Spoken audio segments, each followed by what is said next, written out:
It all started when little Emily from next door began visiting more frequently. She'd knock on my door, her wide eyes gleaming with anticipation, asking if she could play with the girl in the mirror. I laughed it off at first, thinking it was just a child's imagination. But as the days went on, her insistence grew, and she even began describing the girl with uncanny detail, a girl with long, dark hair and eyes that seemed too deep to be real. What unnerved me the most was when Emily mentioned that the girl often whispered my name, like she knew me better than I knew myself. Curiosity, or perhaps something deeper, drew me to the mirror every evening.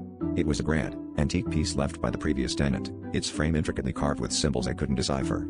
The reflection was always off, too dim or too bright, but I dismissed it, attributing it to the dim lighting in my apartment. Then one night, as I stood in front of it, I noticed a flicker, a shadow darting across the glass that wasn't my own. My heart raced as I leaned closer, and for a split second, I saw her, the girl Emily spoke of, standing just behind my shoulder, her eyes wide with a knowing gaze. I tried to convince myself it was a trick of the light, but the incidents escalated.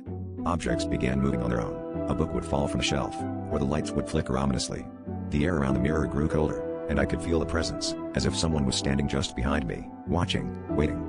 Desperate, I called Emily's mother, hoping to put an end to her visits, but her response chilled me more than any spectral sighting. "Emily doesn't have any friends named after a girl in a mirror," she said. "She never comes over to your apartment." That night, I couldn't sleep.